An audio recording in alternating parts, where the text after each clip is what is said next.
en vivo por Instagram también. Les recuerdo que nos pueden seguir allí como Radio Tortuga.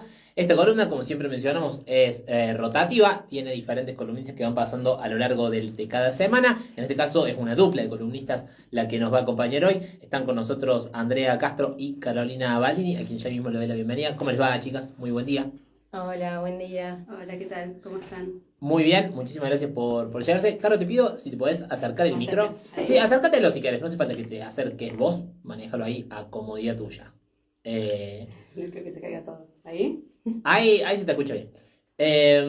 Bueno, les pido, su trabajo es el análisis de la productividad o de las áreas productivas de los sectores periféricos, en este caso del ejido urbano de La Plata, el sur de la provincia de Buenos Aires.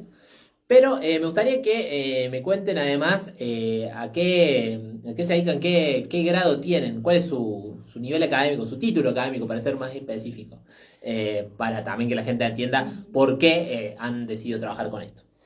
Bien, bueno, primero agradecerles siempre que, tener esta columna. Ya lo mencionaste recién, somos parte de la comunidad científica de Parabachasca, pero bueno, estamos de principios del 2024, nos estamos organizando, viendo un poco cuáles son las problemáticas de nuestro sector acá en esta región.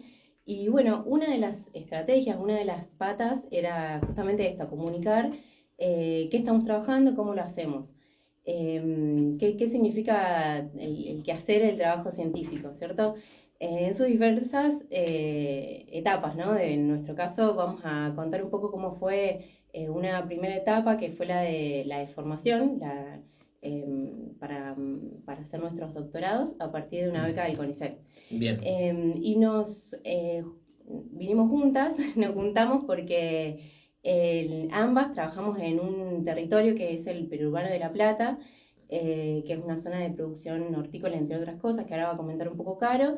Pero bueno, nos encontramos las dos trabajando y participando y en el campo, digamos. Entonces, si bien cada una viene de diferentes formaciones, diferentes trayectorias también laborales, yo vengo de la sociología y Caro de la biología, después gestión ambiental, pero cada una hizo su investigación con diferentes objetivos y diferentes metodologías, pero siempre pensando en problemáticas de esta zona, ¿no?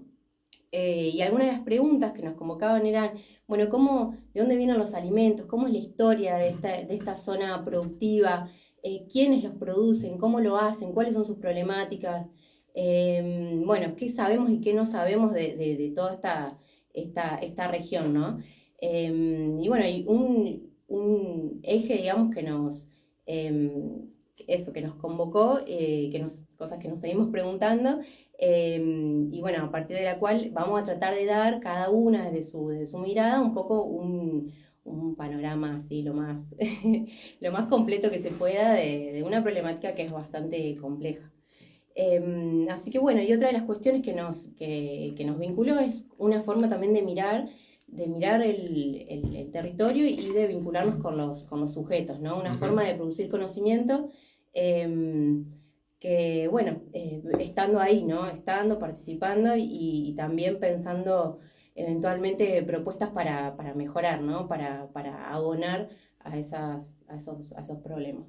Muy bien. En tu caso, Caro, ¿cuál fue el disparador para llevar adelante esta investigación? ¿Qué te preguntabas? En general lo que nos motivaba a las dos de todas estas preguntas que ella iba mencionando recién, los periurbanos productivos son zonas muy, muy complejas. Por ahí para quien no conoce, llamamos periurbano productivo a las zonas periféricas de las grandes ciudades. En la periferia de las grandes ciudades suele haber como una zona que es como de interfaz, se le llama a veces. Vieron, siempre que se habla de las grandes ciudades se habla de que hay como anillos que van rodeando de urbanizaciones cada vez más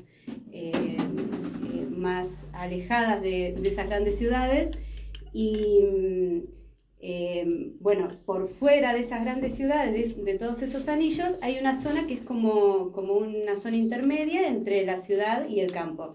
Esos son los periurbanos. Y son zonas muy complejas porque hay una gran diversidad de actividades que se dan en esos periurbanos. Hay, por ejemplo, actividad industrial, hay zonas residenciales, hay zonas de esparcimiento para la población local.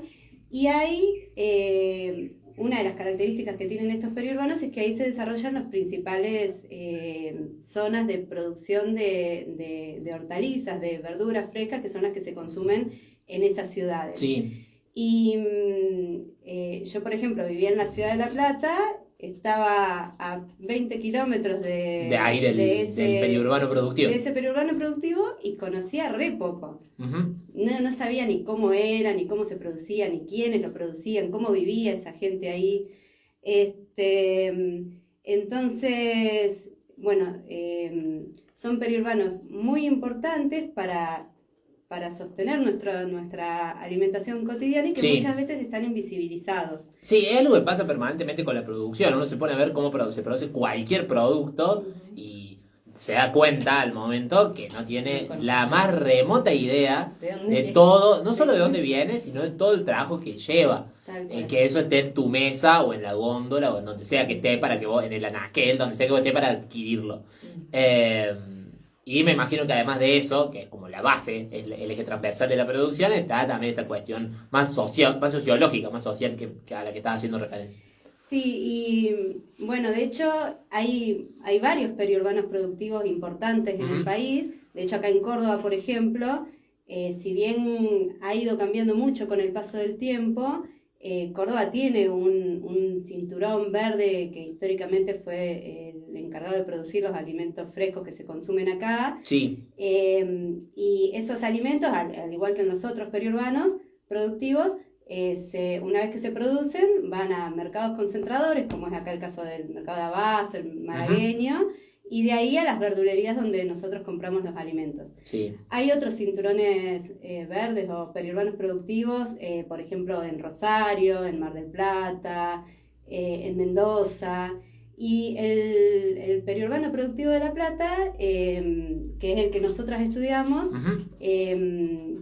es un periurbano que antes formaba parte de un área mucho más grande que rodeaba. Nosotros acá trajimos un mapita, no sé si se va a ver, pero para poder como entender un poco más, no sé si ahí se ve. Sí. Pero bueno, sí. Dentro de Argentina nosotros tenemos la provincia de Buenos Aires y esa pancita, en esa panza de la provincia está el Partido de La Plata, que está muy cerca de Buenos Aires, de la ciudad autónoma de Buenos Aires. El cinturón hortícola de La Plata antes formaba parte de un cinturón mucho más grande que rodeaba a la ciudad autónoma de Buenos Aires y a todas las localidades de los alrededores. Y con el paso del tiempo, ese periurbano se fue diferenciando, el sector norte se fue transformando más en una zona industrial, y en la zona sur, que es donde está el Partido de La Plata, se concentró lo que es la producción de alimentos frescos, de hortalizas, y también producción de huevos y otros alimentos más. Y se transformó en el principal cinturón hortícola de Argentina, con un montón de problemáticas también a raíz de ese fuerte desarrollo que tuvo. Y que tiene características diferentes a las que tienen otros periurbanos productivos del país. Entonces, bueno, eso nos interesó a las dos desde un principio conocer más sobre esa realidad de un periurbano productivo que era súper importante, que estaba re cerca nuestro y que la verdad que desconocíamos bastante, incluso estando en la temática, claro, si se quiere, o preocupadas por el tema, por cuestiones relacionadas con la soberanía alimentaria, etc. Entonces, bueno, por ahí, para contar brevemente lo que es la experiencia. Antes de específicamente lo que investigamos nosotras, para quien no conoce por ahí cómo se trabaja, digamos, en CONICET, cómo se hace investigación, queríamos contarles brevemente cómo fue que nosotros pudimos hacer este trabajo. Bien. En CONICET, en CONICET, cuando se hace investigación, en realidad hay todo un periodo previo que es como en el que vamos como aprendiendo a hacer investigación. Ujú. Y para eso hay como distintas etapas. Hay una primera etapa que, bueno, acá les podemos mostrar otro grafiquito. Hay una primera etapa que es la etapa que nosotros llamamos de doctorado, que es una etapa que dura 5 años, en la que vamos haciendo una investigación, que es lo que nosotras les vamos a contar ahora.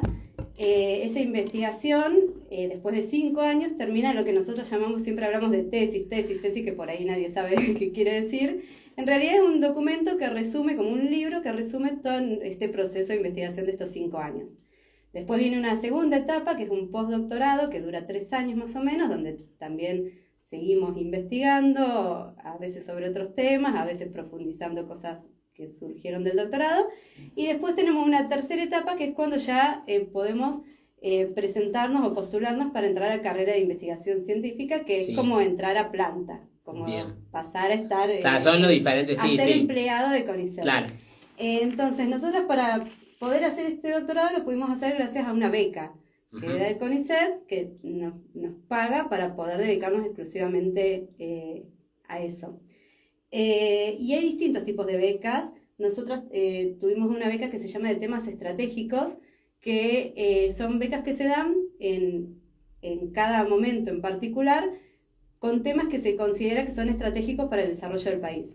Bien. Después hay otras becas, que son la mayor cantidad de becas que se dan, que son becas generales, porque se considera que hay temas que son complejos y que se van generando conocimientos progresivamente para poder comprender lo que se está estudiando, que se necesitan muchos años de investigación para ir entendiendo y comprendiendo las problemáticas. Entonces son acumulativos, digamos, los conocimientos. Pero no son uno más importante que el otro, digamos, sino que son distintos temas. Entonces, bueno, nosotras hicimos nuestro doctorado en el Periurbano de La Plata con, como decía André, una beca de CONICET. Y por ahí no aburrir con esto y ir concretamente a qué fue lo que hicimos. Yo estudié, como les decía, estudié biología y después fui estudiando algunas cuestiones vinculadas a la gestión ambiental y metiéndome en algunos temas que tenían que ver con la investigación social también. Entonces lo que intenté en mi doctorado fue integrar esas distintas fuentes, digamos, de conocimiento, esas formas de trabajar, para poder entender mejor el territorio. Entenderlo mejor a partir de 2 grandes líneas de trabajo, digamos, que desarrollé.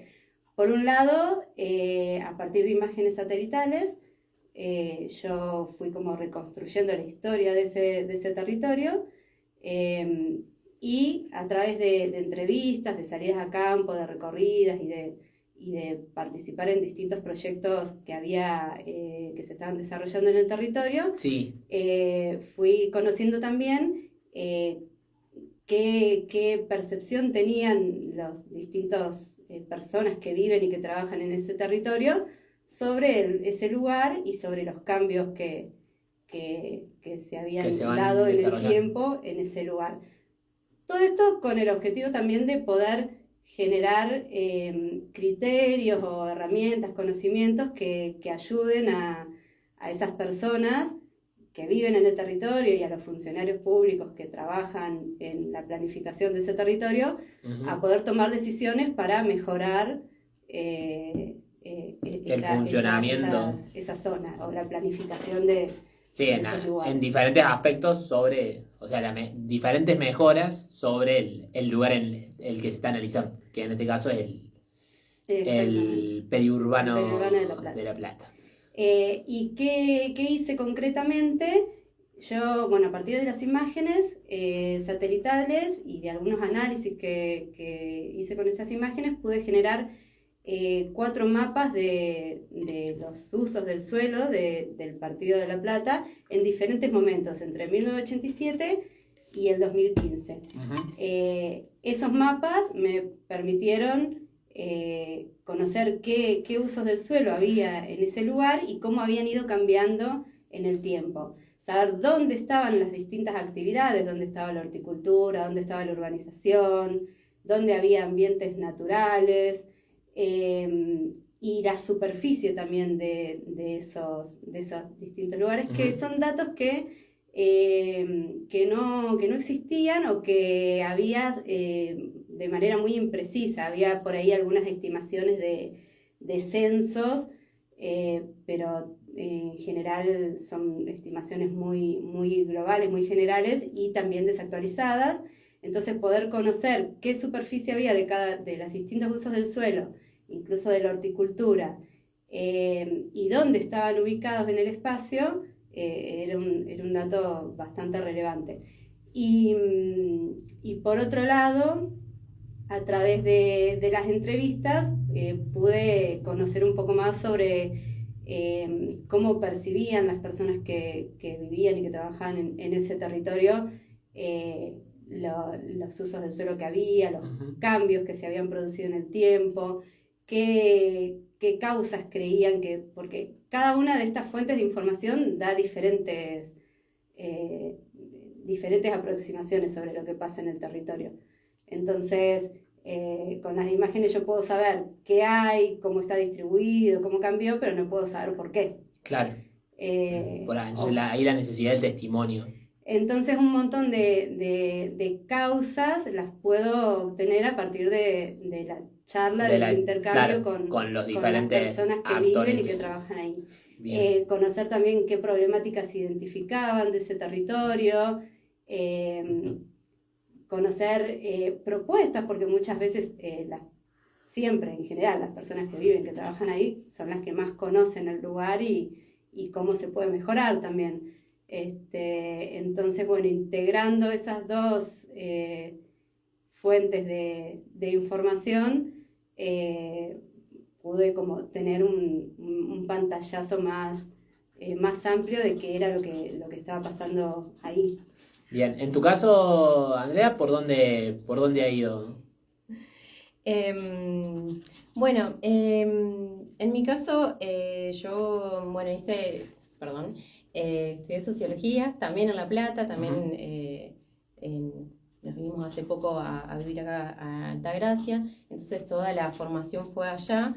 Estudié sociología y después hice maestría en estudios sociales agrarios, entonces bueno, me fui como especializando en ese campo, y para la tesis abordé un problema dentro de este espacio que Caro bien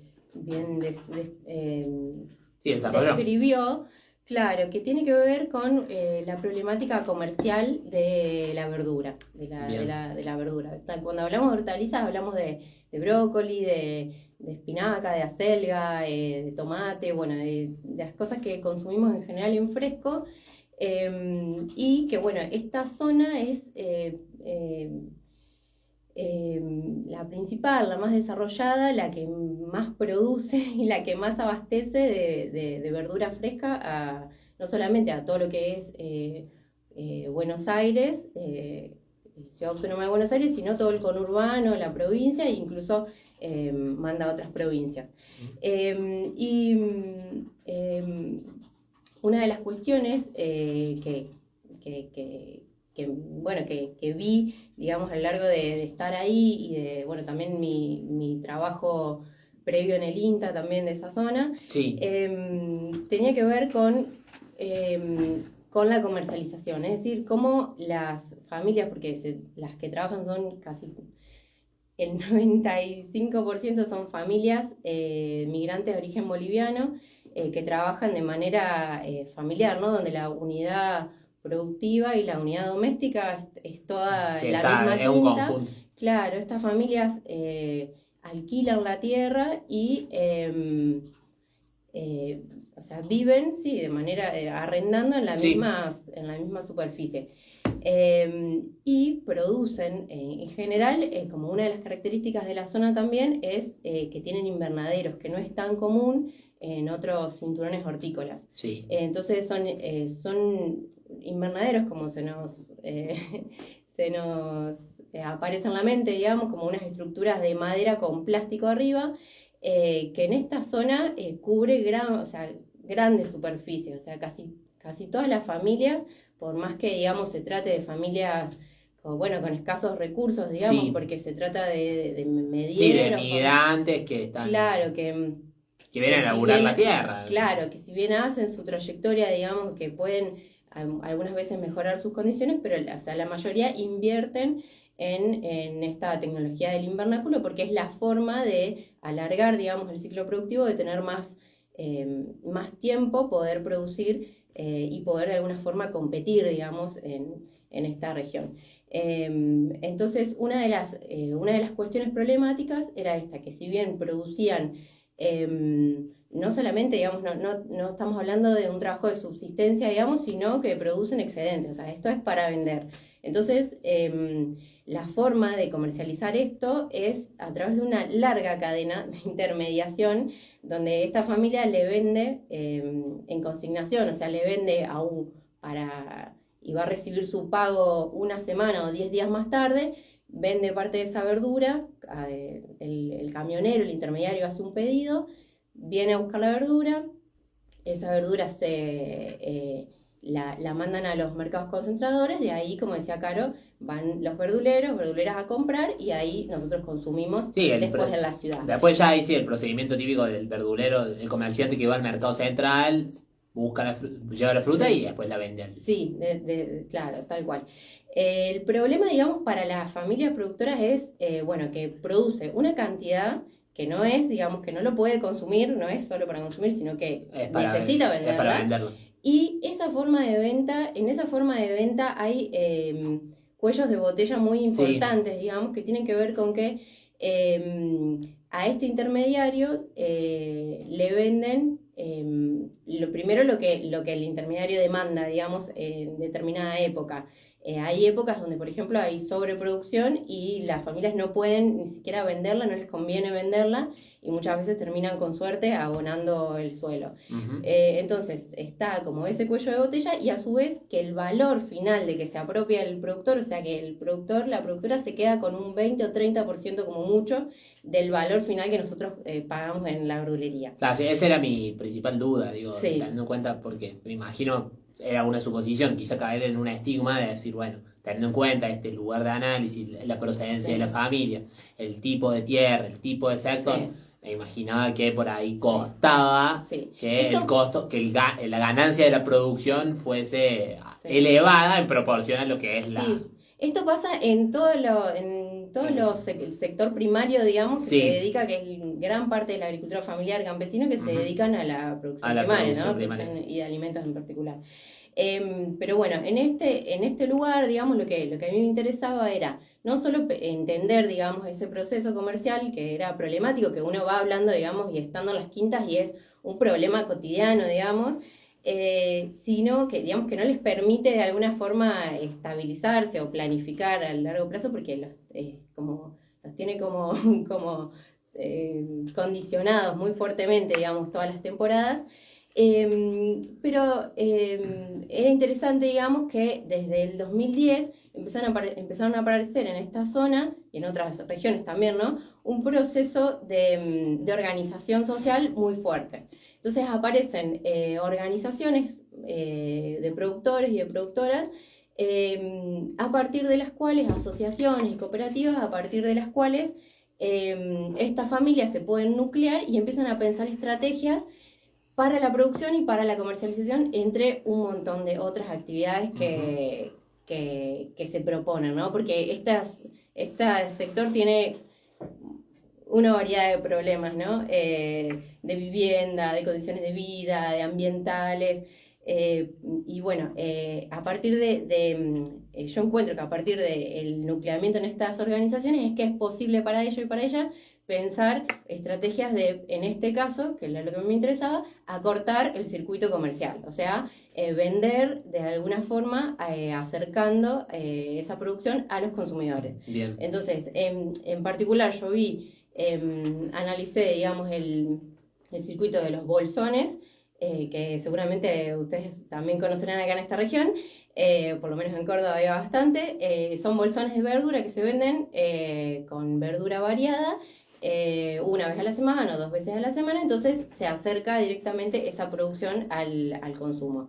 Pero, digamos, entendiendo que esta es una de las estrategias de otras, Bien, sí, entre sí, otras. como parte de un armado de... Claro, esta por ejemplo es una estrategia minorista, ¿no? Que ya saben las familias que van a poder vender tanta cantidad. Después, para vender más cantidad, hay otras estrategias como los centros de acopio, las ventas al Estado, los corredores, como que son diferentes estrategias que se dan las organizaciones para ubicar, para pensar formas más justas de comercializar.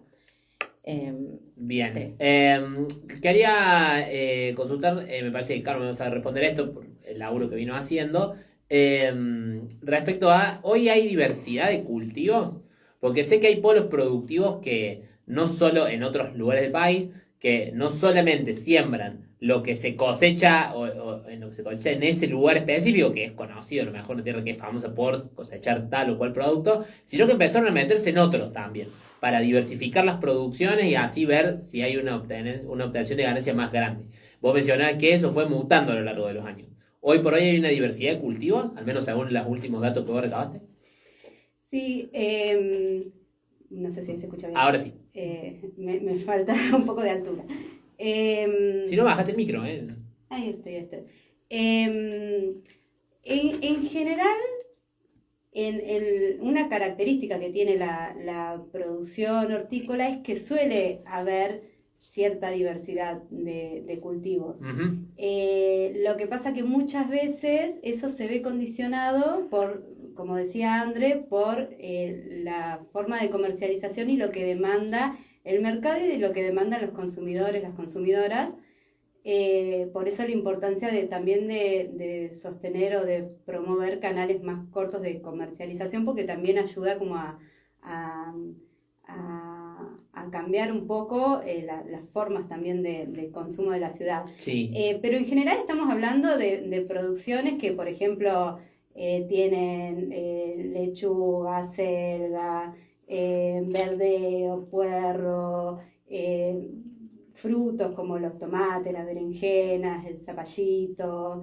Hay una amplia diversidad de cultivos. Lo que pasa muchas veces es que tirados por las estrategias de comercialización, tienen que reducir esa diversificación para poder sembrar una cantidad suficiente de un tipo de cultivo que el camión o que el mercado concentrador les acepte. Porque si cultivan muy poca cantidad, al camión intermediario sí, no le conviene tampoco le rinde llevárselo. Por eso la importancia de pensar otras estrategias de comercialización que permitan diversificar. Y ahí por ahí algunos de los resultados que tuve en mi doctorado, en general sobre el periurbano de La Plata, tiene que ver con estos cambios que se dieron en el tiempo. Estos mapas que hice y el trabajo con los distintos actores locales me permitió identificar, por un lado, que a diferencia de otros periurbanos productivos del país, que se vio a lo largo del tiempo una reducción de la superficie productiva, o sea, en general, los cinturones hortícolas del país están reduciendo su superficie de producción y un poco presionados por la urbanización y por los cultivos extensivos como la soja. Sí. En el caso de La Plata no se dio ese proceso, sino que se mantuvo más o menos la misma superficie de producción, pero cambió por esto que comentaba André de los invernaderos. Se intensificó mucho la producción hortícola, incorporando mucha superficie de producción bajo invernaderos, que tiene sus ventajas, pero también tiene sus desventajas, sí. Depende de cómo se cultiva. A nivel territorial, claro, cómo afecte, cómo se predisponga la tierra, hay un montón de factores. Y esa intensificación a veces hace también, condiciona qué qué cultivos se producen ahí. Sí. Y por otro lado, bueno, en La Plata se produjo esa intensificación muy fuerte, tenemos la mayor superficie de producción bajo invernaderos del país, con consecuencias también ambientales, sociales, económicas. Bueno, la urbanización también presionó al área productiva y fue generando un desplazamiento de la producción hortícola hacia otras zonas del Partido de La Plata que no eran tan aptas para la producción. Cuando André contaba las características de las familias productoras, una de las características allá y en general en el país es que son arrendatarios, es decir, que alquilan la tierra. Sí. Y ante la especulación inmobiliaria por el uso del suelo, el incremento de los alquileres y del valor de la tierra hace que se tengan que desplazar hacia zonas que no son tan buenas muchas veces para la producción. En mi trabajo yo un poco lo que intenté ver es qué pasaba, no solo pude tener datos de la superficie bajo producción hortícola, pero también de la superficie urbana y de los ambientes naturales, que es muy importante cuando pensamos en la planificación territorial y en el poder abonar o dar herramientas, estrategias para planificar más sustentablemente un periurbano productivo, porque esos ambientes naturales, por un lado, cumplen un montón de funciones que ayudan a mejorar la calidad de vida de la ciudad en general, como la infiltración del agua de lluvia, la captación de dióxido de carbono, ayuda a controlar ciertos contaminantes, purificar el aire, pero también cumplen un montón de funciones para mejorar la producción. Entonces, nosotros un poco el enfoque que tuvimos en nuestras investigaciones tenía que ver con evaluar, digamos, las posibilidades de mejora también de la producción o el incorporar estrategias más vinculadas con un modelo de producción agroecológico. Sí. Que contribuya a mejorar esas áreas productivas. Y el poder implementar estrategias agroecológicas tiene que ver también con diversificar más la producción. Esto que me preguntabas vos al principio. Sí, el tema. Si uno va incorporando estrategias que ayuden a mejorar ese periurbano, a diversificar la producción, a diversificar cómo se distribuyen los espacios productivos y no productivos en ese territorio, bueno, se puede generar un periurbano más sustentable, más resiliente, que genere también producciones de mejor calidad. Y uno de los, así como cortito para sintetizar, otro de los productos que pude generar a partir de este proceso de investigación fue, por ejemplo, un mapa de conflicto. El poder identificar en el territorio qué zonas tienen aptitud para distintos usos del suelo y se solapan esas aptitudes.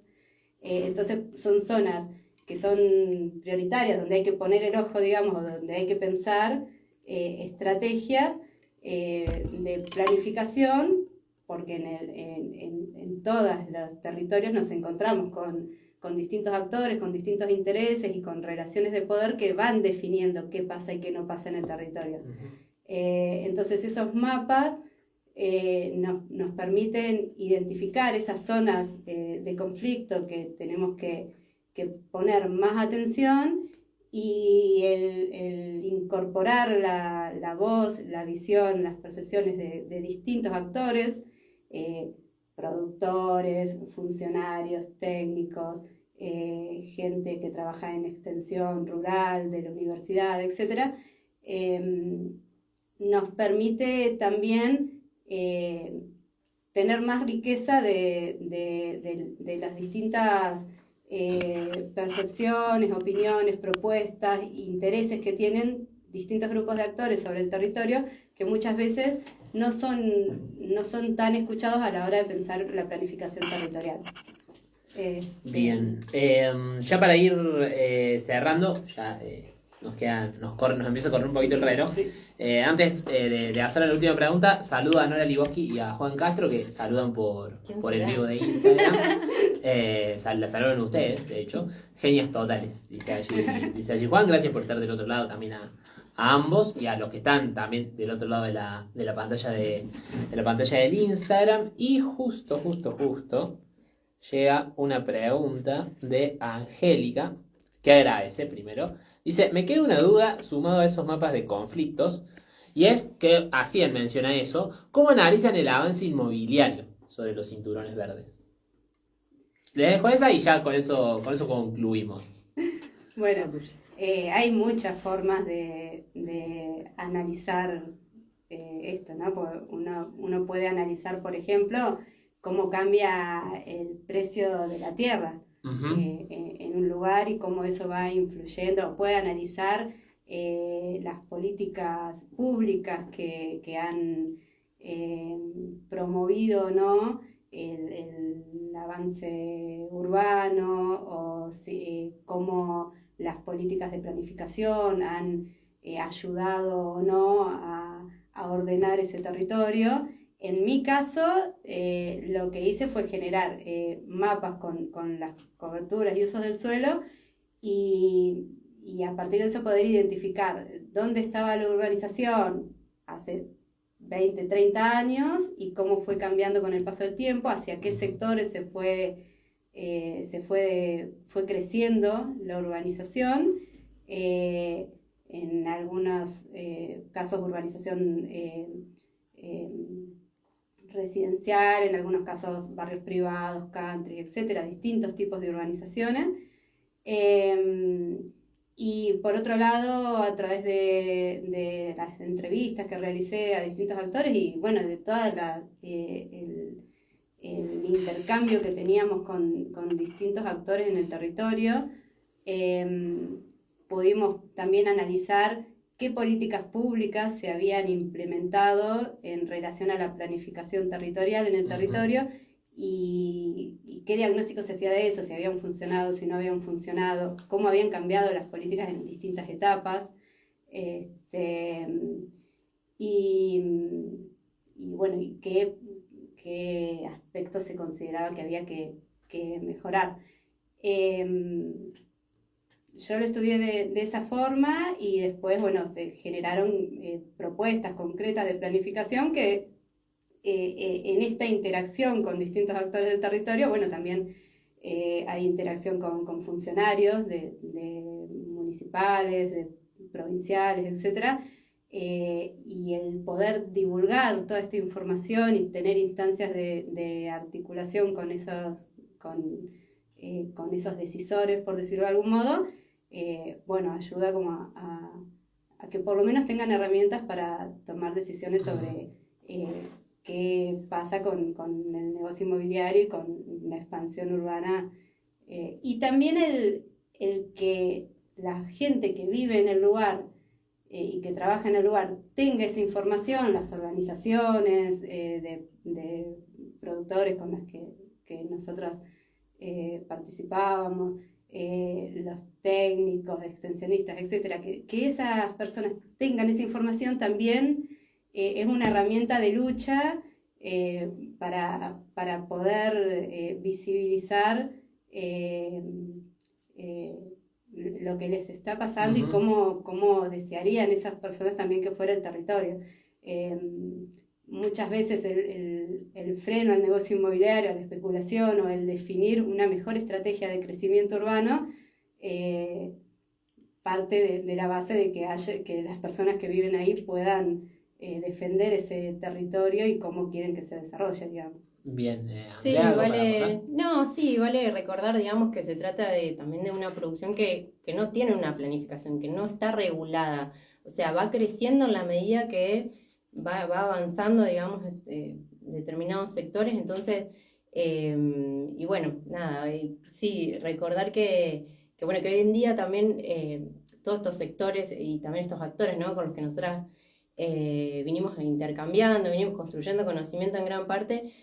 No sé, estoy pensando en el INTA, en la Universidad de La Plata, en la UBA, como diferentes espacios, ¿no? que también están, ¿no? Investigando, aportando y pensando alternativas para mejorar la producción, la calidad de vida, la comercialización de este sector que es clave en nuestra alimentación, en nuestra economía.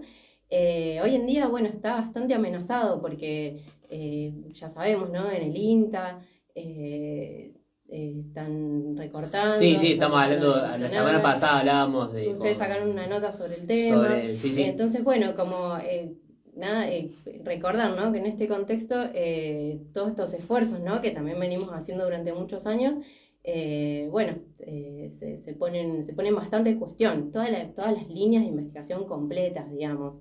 Hablar de economía social, hablar de agroecología, hablar de agricultura familiar. Entonces, bueno... Sí, por ahí muchas veces no se conoce, pero en todo el país hay un montón de territorios donde hay un montón de personas investigando y extensionistas y personas de distintas instituciones del Estado que están trabajando en conjunto y articuladamente, y todo eso es importante que se conozca porque hoy en día es importante, hace a que nosotros podamos, en este caso, tener buena calidad de alimentos, y hoy en día se están desarticulando por completo todos esos espacios y son muchos en todo el territorio, que muchas veces no se conocen, pero hay una red muy fuerte trabajando de distintos grupos de actores, tanto de la academia, de la ciencia, de la técnica, como organizaciones y bueno, actores diferentes, otro tipo de orgas y de armas. Bien, bueno, chicas, les agradezco la visita a Radio Tortuga. Quedaron preguntas por responder en el Instagram. Muchas gracias a toda la gente, mucha gente de La Plata. Ahí salió a hacer también, a hacer bombo también, me parece perfecto. Además, muchos platenses escuchando la radio. Sí, muchos platenses, preguntas o comentarios más técnicos, preguntas un poquito más... un poquito más en tono jocoso, porque el tomate platense está rico, preguntan, por ejemplo. Nosotros les agradecemos la visita. Bueno, evidentemente quedó tela para cortar. Esto es circular, así que seguramente ya las tendremos de vuelta. Cuando la rueda gire, las recibiremos nuevamente para continuar desandando un poco lo que ha sido esta investigación. Nosotros les agradecemos a ustedes y bueno, las esperamos, como digo, cuando vuelva a ser necesario, cuando la comunidad científica disponga que ustedes estén de vuelta aquí. Muchísimas gracias. Bueno, muchas gracias.